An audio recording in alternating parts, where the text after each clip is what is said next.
One of the most important foundations of photography is exposure. Exposure simply refers to how bright or how dark an image appears. Press the shutter button. The shutter flips up and quickly shuts, exposing the camera's sensor for a fraction of a second. Exposure simply refers to how bright or how dark an image appears, determined by how much light reaches the camera. Exposure is made up of three core elements: aperture, shutter speed, and ISO. When you press the shutter button to take a photo, light enters through the lens and travels into the camera sensor. Let's discuss these three elements. First is shutter speed. Shutter speed controls how long the sensor is exposed to light. It's measured in fractions of a second, such as 1 by 500 or 1 by 2500.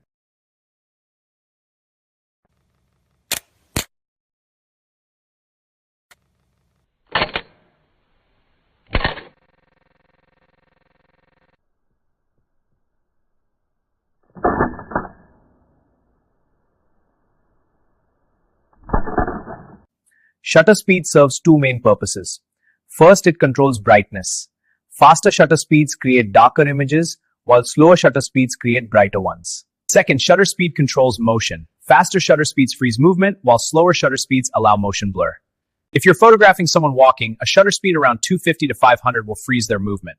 A faster moving subjects like running people or cars, you'll need quicker shutter speeds, often around 1000 or faster. Slower shutter speed induces motion blur, a nice way to capture moving objects, but taking these photos can be tricky.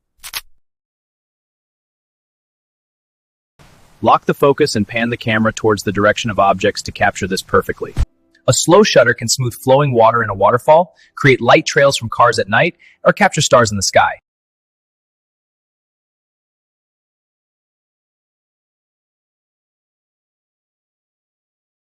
These exposures can range from half a second to several seconds, or even longer. Now let's talk about aperture. Aperture controls the size of the opening in the lens through which light passes. A wider opening allows more light into the camera. Aperture is defined by f-stop numbers, where a smaller number means a wider opening, hence more light, and a larger number means a narrower opening, hence less light.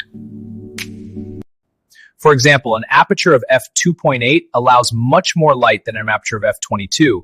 Beyond controlling brightness, aperture also affects depth of field. Depth of field is how much of your photo is in focus. Shallow depth of field means only a small part is sharp, background is blurry, great for portraits. Deep depth of field means most of the scene is sharp, perfect for landscapes. A wide aperture like f1.24 and 8 creates a shallow depth of field. This makes the subject sharp while the background blurs. It's commonly used in portrait photography to draw attention to the subject. This isolates the subject.